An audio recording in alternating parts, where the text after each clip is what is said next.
Hi, thanks for joining me for this next in the video and webinar series that we're running called NLP and Coaching Uncovered. And we're uncovering some of the secrets of NLP, some of the secrets of coaching during this series. In this particular video, we're going to be talking about the subject of confidence. So how you can use techniques from NLP in order to gain confidence. So gain confidence yourself, and also if you're using NLP professionally, then how to help other people gain confidence as well. And confidence can be a really useful thing to have, can't it? If you're confident in doing something, if you're transmitting confidence, then people are going to think that you're good at that thing. And if you're good at it, then people are going to want to pay you for that thing. So the product or service that you're confident in yourself, then people will pay you. So it can be really valuable for you to have confidence. Likewise, confidence can give you power and it can give you influence over other people. So we use it with ecology in NLP. So use it with caution, use it carefully, and also be compassionate towards other people. But you can use confidence for influence and for power. A friend of mine once said that if you say something with sufficient confidence, then people will believe you. So try it out for yourself, because if you do say something with sufficient confidence, then people are going to think that's true. It doesn't matter really whether it's right or whether it's wrong. If you say something with enough confidence, then people will believe you. Just watch the politicians of this world if you want an example of that. So confidence can give you that influence, it can give you power, but it can also help you build relationships. And I don't know whether you've noticed, but people tend to circle round and gather round the most confident person in the room. So it can help you build relationships, and it can also help you build trust. Because if people are confident in your skills, if you're working in coaching, say, and you're coming across confident, then people are going to trust you.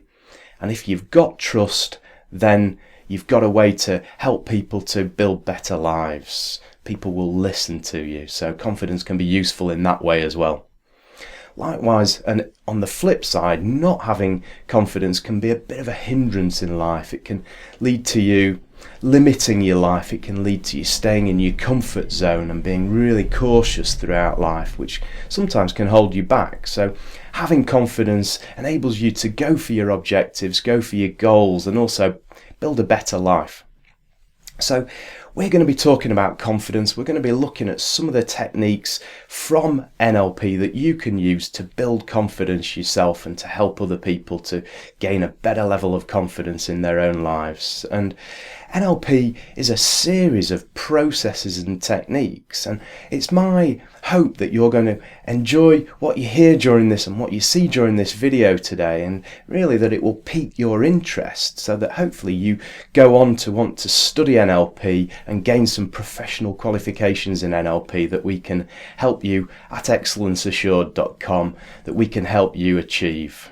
So let's get straight into it. And so developing confidence then, I don't know whether you'd noticed it, but you've probably got an overall level of confidence. So you may not have noticed it until right now, but perhaps as I'm talking to you now, you can notice that you've got an overall level of confidence. So if you just think about it now, if you were to have a scale of, let's say, 0 to 10, whereabouts on that scale of 0 to 10, 0 being zero confidence and 10 being totally super confident, where would you say that you are with your overall level of confidence? I'll just let you think about that for a minute, and let's have a look at this. And this confidence barometer might help you to identify whereabouts you are in terms of your confidence at the moment. So let's have a look then. So if you've got zero confidence, you'd be on 0. I'm guessing you're not there. And it could be that you've got loads and loads of confidence and you're super confident, in which case you'd be a 10. And I'm guessing overall you're not there either. Now you'll notice that there are times in your life when you probably got more confidence than other times. And it can be really useful to have tools in your arsenal, if you like, to have resources that you can use to increase your confidence to a level that's going to help you in certain situations in your life. And these are the sort of techniques that we're going to be talking about during this video. So how to move from 5 to 7, or how to move from 7 to 9 in your confidence. So there's an overall level of confidence that you've probably got an idea of right now. And there's also different times in your life where you might have less confidence, or different times in your life where you may have more confidence. And we're going to look at some resources to help you boost that. So let's have a look at this then. Because this is about NLP, this is about how we think, and it's about how we create our world. And NLP enables you to have some resources that you can use to get what you want when you want it in life. So we're all, as we're experiencing life, we're all taking in information, we're taking in data through our senses. And then we filter this information, we filter this data, if you like, through our unconscious, the unconscious part of our brain. So we use our values to filter the information, our beliefs, decisions, and memories from the past, and our language to filter this information and to make it manageable for us. Bearing in mind that there's something like 2 million, well, between 2 and 10 million, depending on who you listen to, different bits of information coming through our senses at any one time. So it's important that we can filter that information so that we can actually deal with it all. And this is what our mind, our unconscious mind filtering does for us. So it filters that information, and then we produce, in our head, we produce internal representations. These are automatic, and they're based on our beliefs, our values, our decisions, and our memories and our language. And so we produce internal pictures, internal dialogue, and we produce feelings. We recognise the touch of certain things, and we may be able to picture touching, if you like, touching the table, touching the chair. You may be able to imagine doing that and visualise that almost without actually doing it. And these are the internal representations that we have in our head. And these internal representations are, interestingly, they're coupled with our state of mind. And if you think of your state of mind, part of that will be confidence. So your level of confidence at the moment will be dependent, if you like, on the internal representations that you're creating automatically in your head. And these internal representations, to a certain extent, can be, although we respond automatically, we can gain an element of control over our internal representations to help us to control our state of mind, so to control our level of confidence by producing internal representations of things that we want rather than things that we don't want. And this is what we're going to be looking at today. And this can be reflected in our physiology. So if you imagine somebody who's really confident probably standing or sitting upright with their shoulders back and just looking, having an air of confidence. People call it an air of confidence. This is your physiology, and that's internally, and that's coupled intimately with your state of mind and your internal representations. And these things all together lead to your behaviour. So confident behaviour, this is what you put across to other people, and it makes you feel great, doesn't it? If you feel confident, you tend to feel really good about yourself. So it's these internal representations that can really influence our state of mind and can influence our level of confidence. These are the pictures, the sounds, the feelings, the self-talk that we have, and the tastes and the smells. These are all internal things that result from what we're experiencing, the information, the data that we're taking in from the outside. Okay, so what we're going to concentrate on, what we're going to look at first of all, is the influence of our memories over our state of mind and over our confidence. This is about how we visualize things, and how we experience things. So think about now, just do me a favour and think about now, a time in the past when you were feeling confident. A time in the past when you were feeling really confident. or certainly more confident than you are at the moment. So if you've got a time that you can remember now, a specific time in the past when you were feeling confident, just go back to that time now in your mind and experience again the feelings of being really confident. What were you seeing at that time? What were you hearing at that time? What were you touching at that time? Who was around you? What were you tasting or smelling? Can you remember any smells that you smelt at that period of time? And really experience those feelings of confidence again. And notice that, thank you for doing that. Thank you. You can, if you had your eyes closed during that, you can open them again now. Because very often it is easier to picture things and to get into the state by closing your eyes. So with your eyes open now, think about this, because this is about the memories. You used a memory there in the middle. You used a memory. You recreated that memory in your system, in your mind, to influence your state of mind on the left. And what you used was, you either used pictures, you used sounds, or you used feelings to recreate that memory. And you may have got all of those things together. And that helped you feel more confident right now. So we're already establishing a new state for you, a state that you can revisit whenever you want, just by recalling that picture, recalling those sounds and those feelings, recreating, in effect, those internal representations. Now, thinking about memories can be things of the past, but we can also create, if you like, can't we? We can create through visual rehearsal.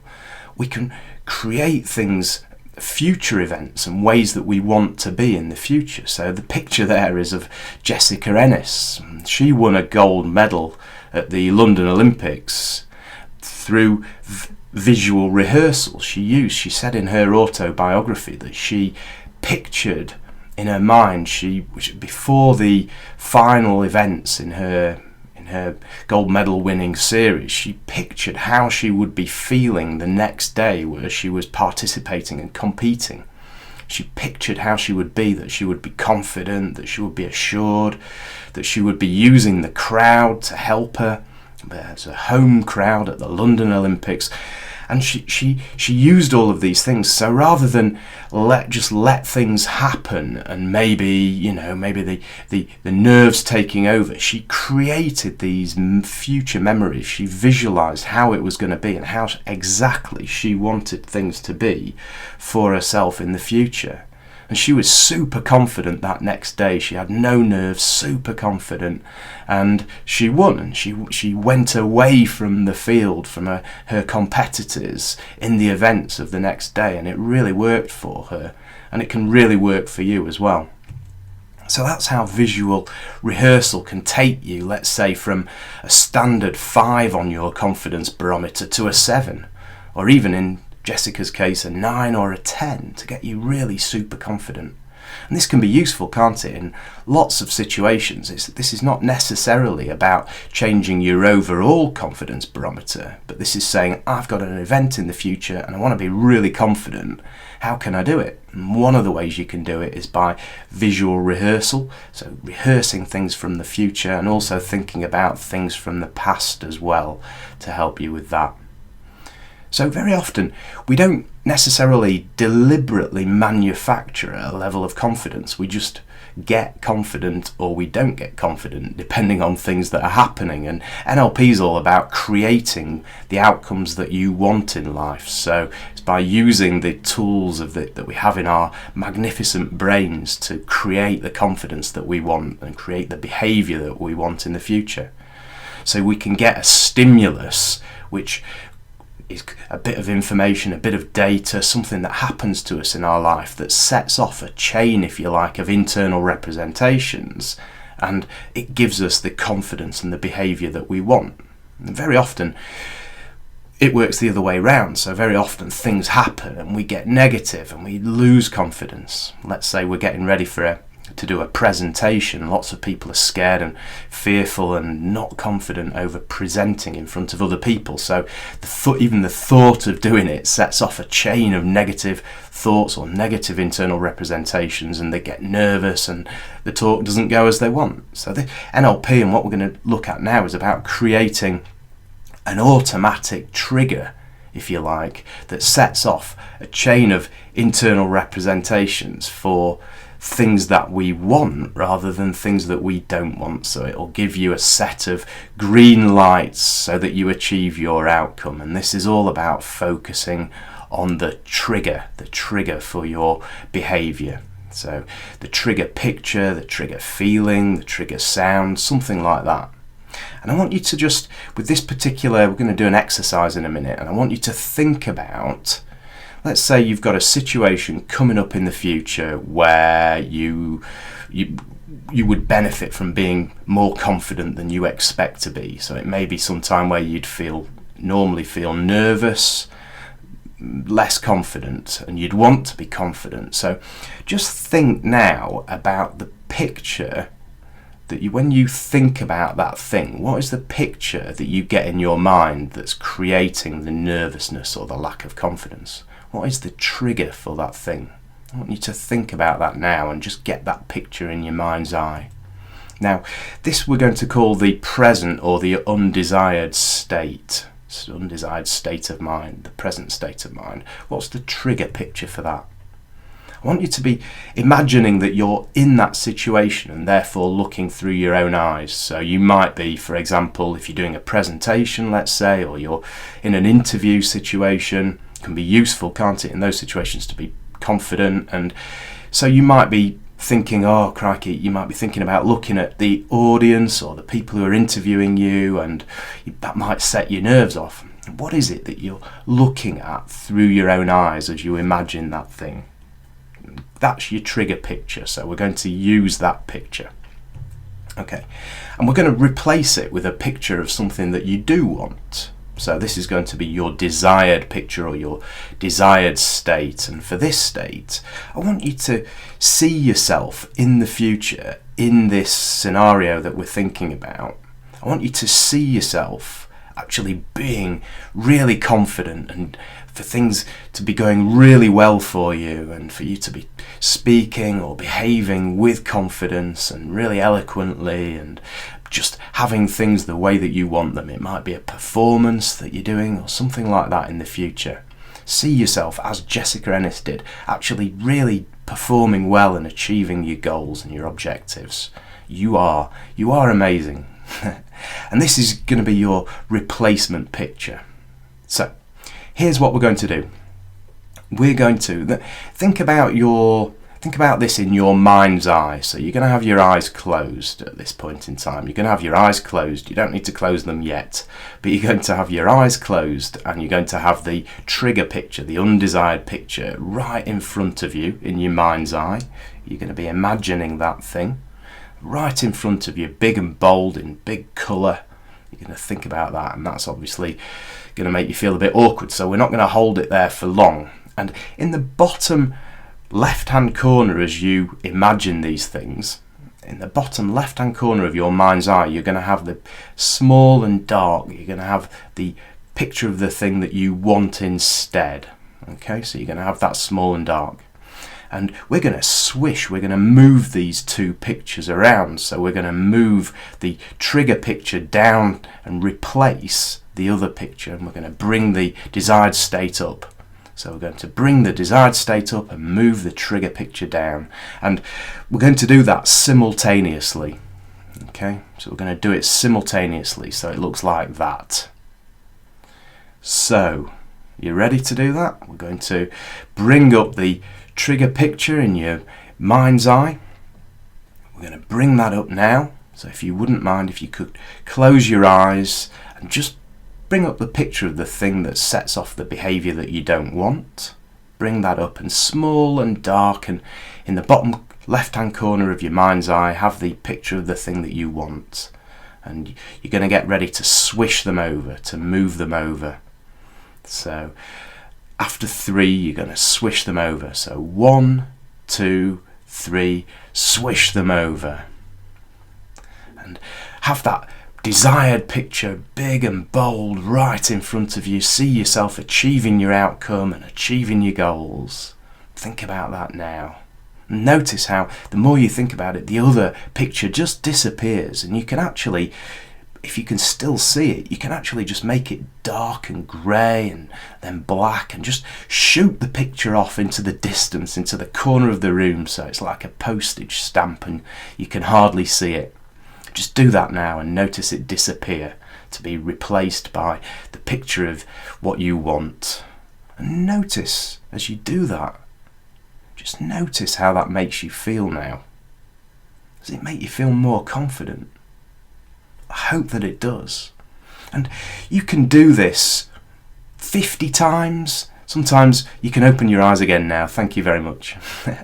You can do this 50 times. You can do it 25 times. You can do it 15 times. The more that you swish these and replace the old picture of the things that you don't want, the more that you do that, the more that you create in your mind the impetus towards what you want. You're focusing more and more on what you want. So you can go ahead and pause the tape and do that again and again and again, and you'll find after a while that the trigger picture actually becomes pixelated. It becomes unclear and maybe blurred. And then eventually, the more times you swish it over, it actually disappears and you can't get it back. And that's when you know that when you're in that situation, you're going to get the feelings of confidence and of what you want. And that's how we're manipulating the internal representations on the left-hand side, the top left-hand side. We're manipulating them to change our state of mind, and we're visualizing what we want in life. And this is a habit creation tool. So this is creating more habits for things that you want in your life, more confidence in this case.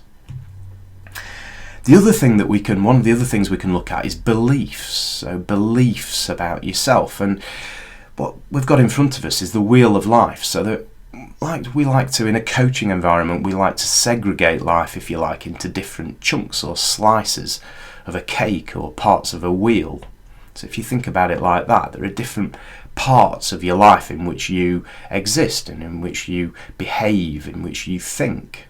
You may have different levels of confidence in different areas of your life. You probably have different actions in different parts of your life as well. And one of the benefits of coaching is that your coach will enable you to think about these different areas and plan actions and outcomes in these goals, if you like, in these different areas, so that you can develop that particular area. One of the things that we do, and what tends to happen in life, is that we drift and we may neglect one of these areas, and it's important to have objectives in each one of these areas so that we're moving forward in our life and developing ourselves. So we're talking about confidence, aren't we? And there'll be different levels of confidence, as I say, perhaps in different areas of your life.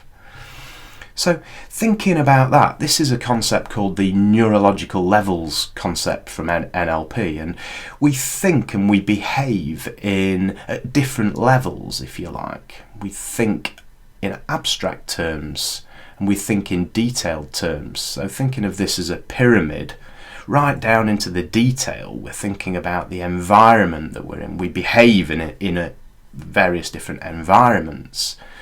So we've got an environment where this is where we are at this point in time. It's who we're doing things with. And then we've got a behaviour slightly higher up, slightly more abstract. This is what we're doing at any point in time. And we've got certain capabilities in which we have behaviours, and we have different environments within behaviours. So we're getting more abstract. Think of sets and subsets. If you think of capabilities as a set, we've got different subsets to our capabilities, so different behaviours in each of our capabilities and each of our skills. This is how we go ahead and do things. And then moving up the scale again, we've got our values and beliefs, which are not necessarily obvious to us, and they tend to be unconscious. This is why we do what we do. And this is really important, because why you do what you do is your motivation behind what you're doing. It's what's important to us. Values are what are important to you. So if you think about your life, what's important to you about your life? There'll be values that you have around that thing. And beliefs as well. So beliefs about what you can and what you can't do, what's true for you and what's not true for you. So you'll have different values and beliefs. And you'll have an identity, of course, in different areas of your life again. So each one of your spokes of life, each one of your slices of cake in life, if you like, you'll have an identity around that. And you'll say, I am. So I am a father, I am a mother, I'm a coach. You'll have different identities. And then you'll have your overall mission and purpose, which is the most abstract. And this is, who else are you? So you're a father, you're a mother, you're a partner, let's say, but who else are you? What's your biggest purpose in life? That's the most abstract thing that you can think about, the most abstract level at which you can think. So as you're thinking about this, we're thinking at different levels, and we obviously language our thinking. We explain what we're thinking about to other people, and we'll think and we'll talk on different levels. And a coach knowing NLP, can identify the levels at which you're talking to help you solve your problems and to help for you to move towards your objectives. So thinking about this again, we've got different pyramids in different areas of our life. So we'll have a pyramid for family, we'll have a pyramid for work, we'll have a pyramid for fitness and health. We'll have the same mission and purpose across all of these areas, but we'll have different identities within these different spokes of the wheel or slices of the cake. So just to enable you to think about this and to be able to understand this, we've got a hierarchy of thinking, or a hierarchy of ideas, as we're explaining here. So we may be thinking about specific things and specific problems, or we may be thinking really abstract in a really abstract way. So let's say, for example, somebody's got a problem with their car, and they phone the garage up, the mechanic up, and they say, I've got a problem with my car. Now, the mechanic might want some more detail than that in order to help solve the problem. So they might say, so specifically what's wrong with the car, or what type of car have you got, first of all? So you'd say, oh, I've got a BMW. Right, okay, so in terms of your BMW, what type of BMW is it? You say it's a 3 Series. Okay, and so what type of 3 Series? It's a 318i. Getting really specific about the type of car. And then, okay, so in terms of the parts of the car, what part of the car is it that's causing the problem? Oh, well, I've got a problem with my door, the door of the car. And what part of, or which door is it? It's the driver's door. And what part of the driver's door? The lock doesn't work. By getting specific, we've really got into the details of the problem. So we've been enabling the person to move down in their thinking, to become more specific, so we understand them better, and we've identified the problem. So the problem isn't with the car specifically, the problem is with the lock. You can perhaps relate this to other problems in life. Could be problems in behaviour, things like that. We get specific with the problem, and then we can actually move up in order to solve the problem in thinking terms. So I can't get to my appointment this afternoon because I've got a problem with my car. Which part of the car? It's the lock. Okay, well, which type of car have you got? It's a BMW 3 Series 318i. Okay, great. Well, I'm going to get the part in so you can bring your car down, and then so what's an example of transport that you can use? What's another example of transport that you can use in order to get to your appointment this afternoon? You can use the bus or a taxi or something like that. So it's on the same level as car, but it's a different type, and it's provided you with an outcome that's an alternative outcome. This is how we solve problems in life. If we're thinking about a project, let's say, that we've got at work, and we say, okay, so this is the problem, this is what we want to achieve. What are other examples of this that we've used in the past to create the outcome that we want? This is ideas thinking, isn't it? This is how we think naturally. And this is how a coach can help you, by asking questions, can help you solve your problems and help you design outcomes for what you want in life. So they'll move you up the scale in your thinking to more abstract thinking. So what is another example of transport, or what is transport an example of specifically? What is it an example of? It's an example of movement. And what's movement an example of? Something really abstract, which is existence. So movement's an example of existing. So right at the top of the scale of the hierarchy of ideas here, of the top of our thinking, it's existence.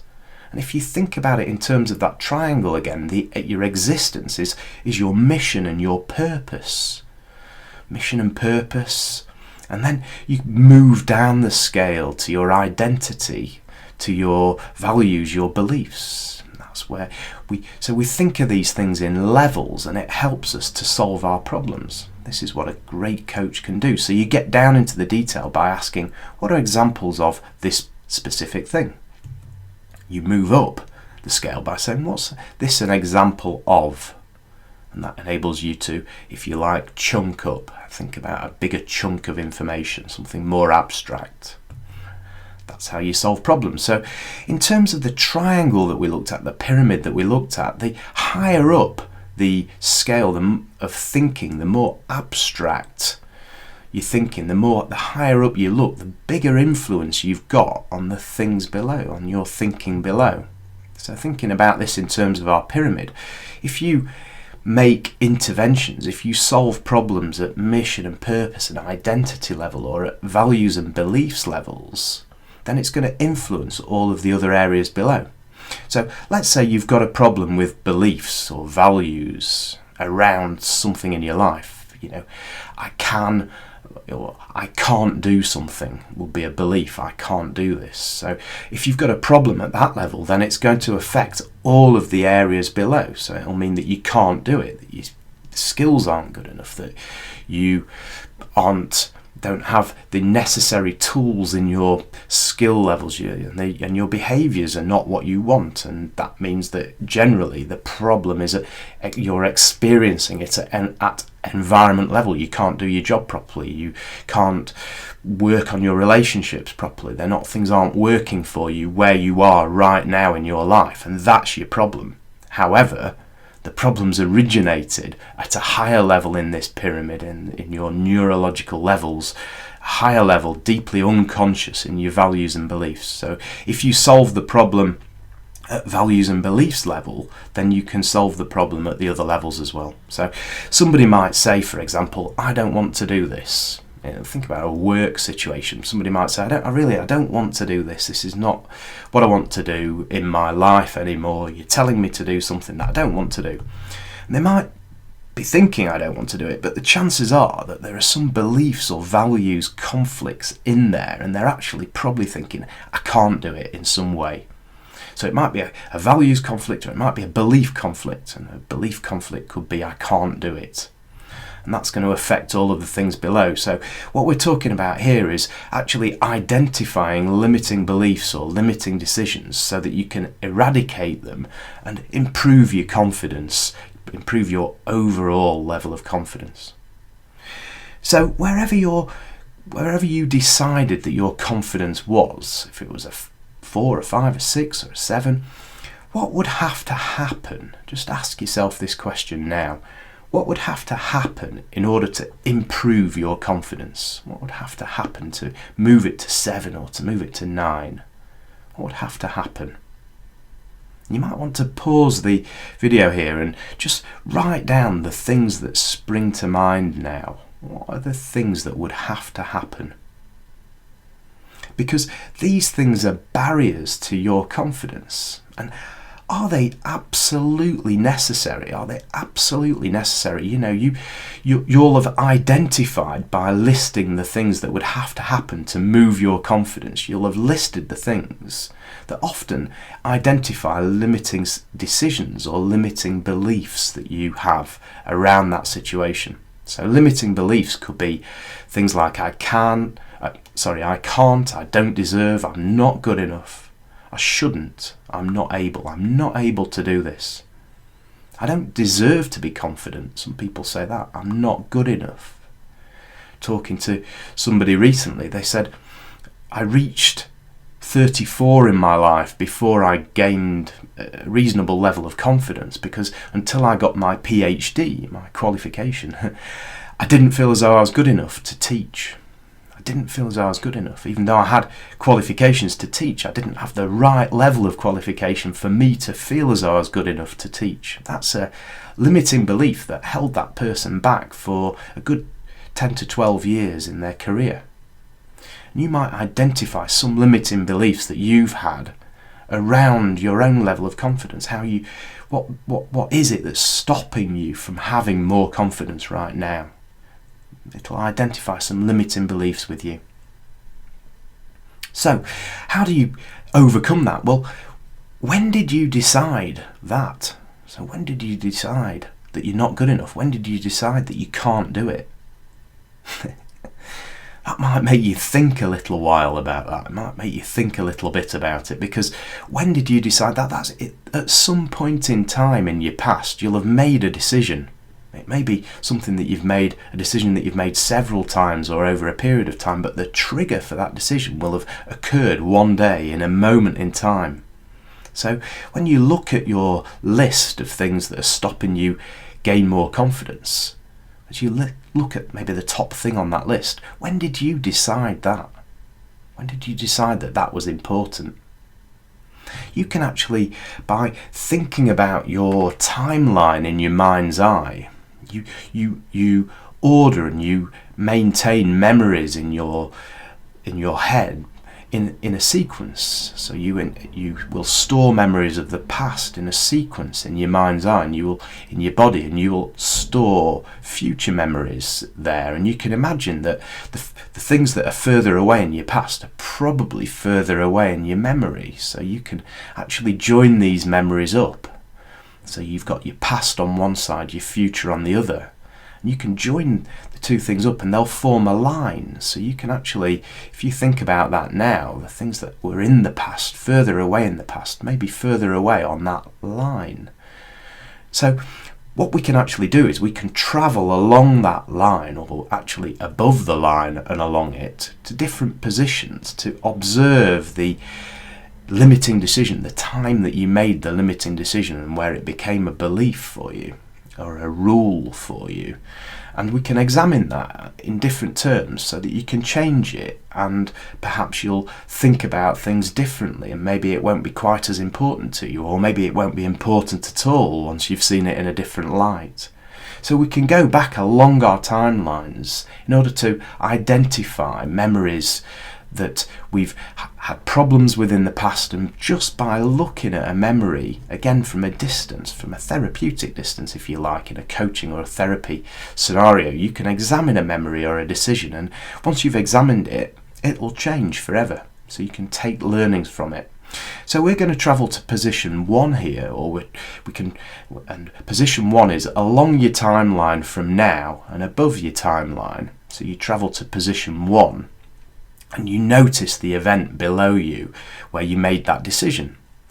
You can travel then on to position 2 and look down, straight down onto the event from directly above it, and observe what you were doing when you made that decision, when you created that belief. And you can look at it again and say, was I right about the decision that I made at that point in time? So here's what you're going to do. You're going to float up in the air, and you can do that now if you like with your eyes closed. If you're watching this for the second time, let's say, float up in the air, way up in the air, see your timeline just disappear below you, and see, you can notice the timeline below you, and then you're going to float out into the past until you just notice the event where you made the decision appearing below you. Notice that, and then move on to just above the event and look down on that event and take learnings from it. What learnings can you take from it that are positive for you? Just observe the decisions that you made and the beliefs that you created, the rules that you made for your life at that point in time. How can you look at this differently now to take learnings so that you become more confident? What else could this situation mean for you other than the rule or the belief that you created? And how can you create a positive decision now, learning from this event and learning from these memories that are going to help you build confidence and live more confidently in the future? And just take those learnings now. Take those learnings now. You may want to pause the video just to get those learnings. Once you've done that, you can then take the learnings, then you can move back along the timeline, above the timeline, and just float back down into the room and back into now. And open your eyes. Notice by how doing that you've changed all of the memories between that event and between now. You've changed all of the events and all of the memories so that they're more positive for you. Notice how you can feel more confident right now, just having examined that memory and through doing this process. So well done. Thanks for doing that with me. So what we've noticed there is that by identifying a belief, a limiting belief, like, for example, I'll never be able to do it, we've been, prior to doing the exercise, all of your lights underneath this, all of your lights were on red, and by changing that belief through a little bit of coaching there from me, you hopefully can see how you could perhaps have a different belief about things, about what you're doing, so that you can do it, and notice that you can do it. That's how coaching and therapy can work, to create different beliefs and have different values that mean that you're aligned in your life, so that somebody who's aligned is congruent, they're sure of their self. And if you think about what confidence means and what confidence is, when you say somebody seems really sure of themselves, that's a sign of confidence, isn't it? That's when all of their lights are on green. So if you're interested in more of this, then you can obviously take an NLP training course, or you can take some coaching from an NLP coach and get all of your lights on green. So if you're thinking, I'm no good at this, then that's a limiting, it's a limiting belief at identity level. I am states its identity. I am no good at this, and that's going to really cause you problems in that area of your life, because all of your lights are going to be on red. And you can actually, if you can take some coaching, you can talk to a coach, and they're going to be able to move you at different levels of your thinking so that you can overcome this problem. So maybe your coach would say to you, how do you know that you're no good at it? How do you know that you're no good at this thing? And enable you to chunk up and move up the scale, if you like. Most of the problems that we experience in the moment and at our environment level. We experience things as I'm not enjoying this, I'm not able to do this because in this moment in time, and that's at environment level. Most problems are expressed at environment, behaviour or skills level or capabilities level, but most problems exist above that. So by the coach taking you in your thinking to a more abstract place and taking you above the barrier to the problem, it enables you to solve the problem. So think about this then. By moving up and down this scale, you can solve your problems, and it can put all of your lights on green. Obviously that's what we want. So let's say this person comes to the coach and the person says, okay, well, I've got a problem at environment level. I've got a problem with my confidence. When I go into a meeting, I just feel really really non-confident. So the coach might say, okay, how's that a problem for you? And the person says, well, I don't believe that I can do it. I don't believe that I can do this work in this meeting. Or I don't believe that I'm good enough, something like that. That's at a higher level than the actual meeting itself. The problem's at a higher level, and we've identified that the problem's at values and beliefs level.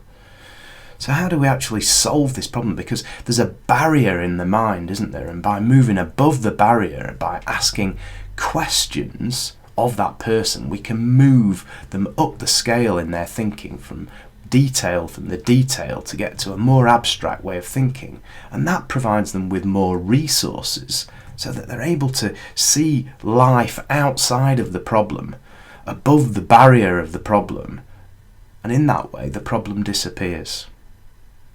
So that's what coaching can do for you. This is what we're talking about doing here. So give you an example of this. So the questions you might ask is, if you said to me, I don't feel particularly confident giving presentations, so I could say to you, and I would like you to think now, what does this actually mean to you? What does it mean to you? Just think, what does this mean to you, this lack of confidence in this situation?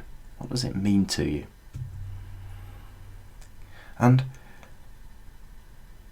how is it a problem for you? How is that thinking, that behaviour, how is that a problem for you? You might say, well, it means that I don't give particularly good presentations. I feel really nervous, it makes me uncomfortable, I hate the thought of it. That's all at behaviour level. It could be affecting your capabilities in that area as well. Think you're not a good presenter, let's say.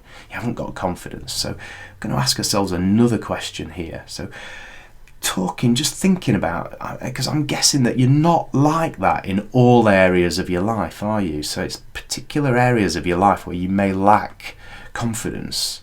So in that particular area, there may be a part of you that isn't particularly confident. And what is the intention for that behaviour? What's the intention for that part of you that isn't confident? What is the intention for that? Because there's got to be a positive intention for you, hasn't there? You wouldn't be deliberately doing something that caused you a problem. So what's the intention for that? And think about that. Think about this as well. What's the purpose for that intention? What's the purpose for you for that intention? What's the purpose? And notice that it's positive for you. Notice that it's positive for you in every way. You are acting with a positive intention, but you're getting negative behaviour. Notice that you can be as confident as you want, knowing that you've got a positive intention behind being nervous or being less confident, and that can blow out the problem. That can blow out the problem because what it means to you is that it's not necessary and you don't have to behave in that way. You don't have to have those beliefs, and that you can be released now to be as confident as you want in that particular situation. So take that confidence forward now. Take that confidence forward and just realise notice in the future, at what level am I thinking? Is it a belief? Is it a value that I have a problem with? Is it at identity level?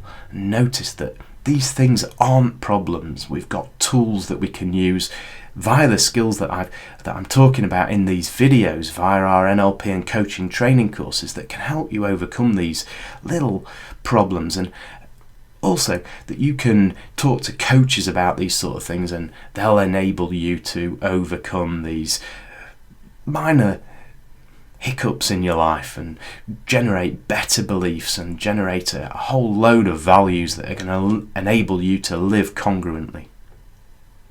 So that's how you can alter your values and beliefs so that you get a better state of mind, more confidence, and you get more of what you want in life, better behaviour. This is how the process works. So these are all habits, aren't they? This habitual thinking. This is how habits form. This is how we form habits in our life. And these habits are anchored into our system. So a trigger takes place. We looked at triggers through pictures earlier that we create in our mind's eye that trigger a certain state. And these are hardwired, if you like, into our system. And NLP has a system or a process, if you like, that we can use, which is called anchoring, that you can use to anchor in confident states for when you need them most in your life. Okay. So here's how anchoring works. Let's say, for example, I asked you in the past to think of a time when you were really confident in the past. Think of a time, you could do that now, think of a time when you were really confident in the past. And as you think about that thing and you go back to that time in your past, just notice how the feeling is growing as you go back to that time and see what you saw, hear what you heard, and really feel the feelings of being really confident. Notice how that state of mind is peaking and how it's then dropping off as you maybe think about something else and you listen to me. This is how it works. So if you think about a time when you were really confident, you can do this again as you're watching this now. The intensity of your state, if you like, will grow as you think about the time that you were confident. So you can then anchor this state to a part of your body. So you don't have to do this, but this is how anchoring works. So you physically anchor the state, and you use a part of your body that you don't normally have touch on. So you could use a knuckle of one of your hands, say, for example. So as your state of mind, as you think about being really confident, your state of mind will peak, and you can apply the anchor at that point in time. So you can press one of your knuckles as you're feeling really confident. Press one of your knuckles and notice how you continue to feel really confident. And these states last, and they peak and they last for about 5 to 15 seconds. And as you hold that anchor down, hold it for 5 to 15 seconds and then let it go, as you notice that the state of confidence is actually reducing somewhat.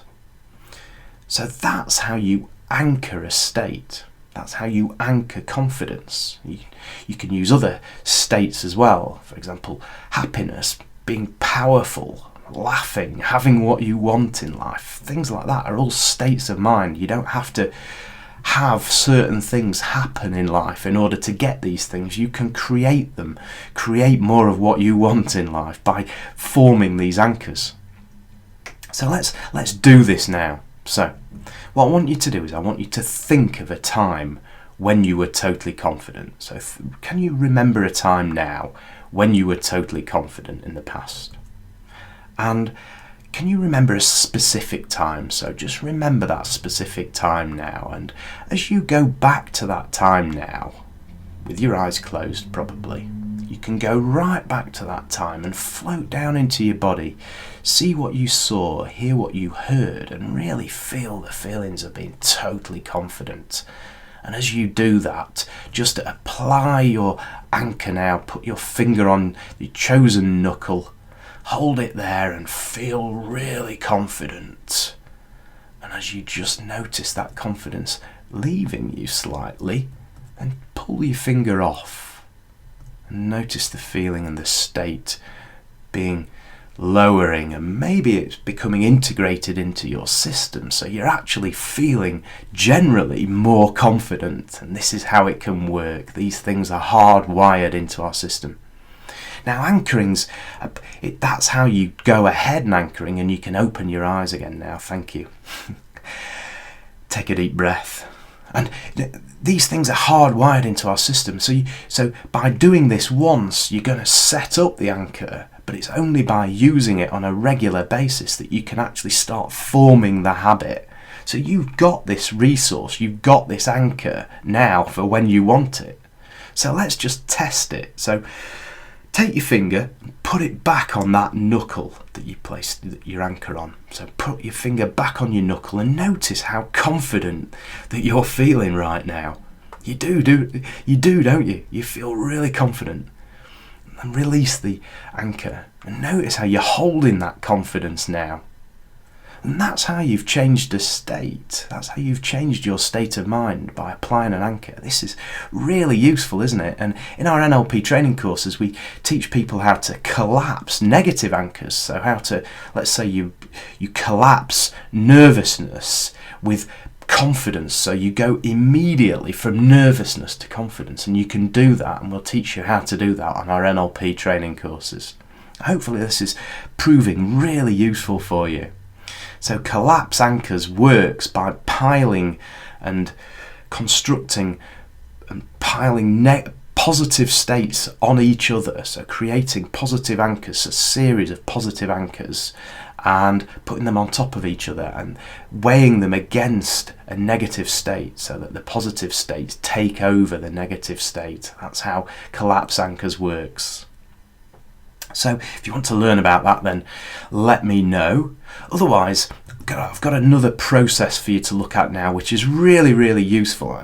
Let's call it the ring of confidence. So this is going to get you more confidence when you want it. It's going to give you another tool to get that confidence right up there when you need it. So with this particular technique, what I'm going to do is I'm going to ask you to imagine, perhaps you'll be standing up at this point in time, so you might want to replay this video or do it now. So you could stand up with, let's say, a space in front of you, about 2 feet in front of you, so you've got room to move forward as you stand. You move forward into a space of about 2 feet in front of you, or 1 step. And just before you do that, I want you to imagine a ring, a circle, a blue circle if you like, or a yellow circle, or whatever your favourite colour is. Just put a circle in front of you, an imaginary circle in front of you on the floor, and this is your ring of confidence, your circle of power. We also call this a physiology of excellence. So this is your ring of confidence. It's right out there in front of you as you stand up, just in your imagination. What you're going to do is you're going to get into different states of mind, and you're going to walk into, as you get into that state of mind, you're going to walk into your circle. So we're going to stack these as anchors in your circle, so it becomes the ring of confidence that you can have on your little finger or on one of your fingers, so you can pull it off and throw it down onto the floor for you in front of you just when you need it. Sound good? So if you want to do this, if you want to stand up and just put that ring of power, the ring of confidence in front of you on the floor. And what I want you to do now is I want you to think of a time in the past when you were really motivated. So think of a time in the past when you were really motivated, and as you think about that thing and you go back to that time, just move forward into your circle, step forward into your circle and feel really motivated, really motivated. And as that feeling of motivation just subsides slightly, then just move back out of the circle. Thank you. Now what I want you to do is I want you to feel really powerful. So I want you to remember a time when you felt really powerful in your life and step forward as you do that into your circle. So feel really powerful. Notice how you feel. And then when that subsides, just move back out of the circle. Thank you. What I want you to do now is I want you to feel really loved. So just remember a time in the past when you felt really loved. Remember a specific time when you felt really loved and moved forward into your circle as you think about that time. Just feel really loved. And as that state just disintegrates and evaporates slightly, just move back out of the circle and get ready for the next state, which is a time when you had it all. So just remember a time when you felt as though you had it all, a specific time in the past when you had it all. And as you remember that time, just go back to that time now in your thinking and remember having it all. What did you see? What did you hear? What did you feel as you had it all? And stand in your circle. Just remember having it all, and as you do that, and as the state just leaves you slightly, then move back out of that state now. Thank you. Remember a time in the past now, if you would, when you were really energetic. You had loads of energy, just piles of energy. You felt really energetic. When was that in your past? Go back to that time now, and as you do that and you feel really energetic, just step forward into your circle. Having great fun doing this myself now, and feel really energetic, and then as that leaves you slightly, just move back out of your circle. Thank you. And a time now, think about a time now when you fell down laughing. I was watching a program called Fawlty Towers and I fell off the sofa laughing at this program a long time ago now. I was laughing. I remember it now, and it's such a great state to be in. Move into your circle and just remember that time when you fell down laughing. You were laughing so much. And step out of the circle as that just wanes a little bit now. Feeling really good now. So just notice a time in the past when you felt really confident, and take that confidence forward with you now into your circle, and remember that time and live that time again in your mind's eye and in your memory as you're in your circle, feeling really confident now, really confident. Thank you for doing this, and move out of your circle again now. Thank you. And notice that you've got this circle in front of you now, this ring of confidence that when you need it, you can just step forward and have all of those states all in one go, and feel really great about yourself. That's your ring of confidence, and when you need it most, it's going to be there for you and you can use it. So you can now just step back out of the circle and notice that you can just shrink the circle down and place it on your favourite finger. Have that ring so that when you need it, you can throw it down on the floor and have confidence and have this great ring of confidence just when you need it in your life. And I really hope that that's provided you with, and you can open your eyes and sit down now, thank you. That's given you the ultimate tool there for moving from wherever you were and wherever you are in your life in general, to know that you can move in an instant from 5 to 7 or from 7 to 9, just to give you that boost of confidence when you need it. The more times you use these techniques, the more confidence you're going to get, and it's going to overall improve your confidence barometer. I'm really hoping that you have benefited and got really good value. You're feeling great about yourself, and you can anchor that state right now if you like on another knuckle, just so that you've got it, or even reinforce the anchor that you've got. Put your finger back on that knuckle and really reinforce that anchor now. Notice you can have this feeling whenever you need it. I really hope that you've got great value from this webinar. You've really enjoyed the video. If you have, I'd love for you to join us on one of our training courses. I'll see you inside that particular training course, and I'll see you inside the next webinar. Thanks ever so much for joining me. My name's Anthony Beardsell. If you want to know more about what we do, then we're at excellenceassured.com. You can have a look round.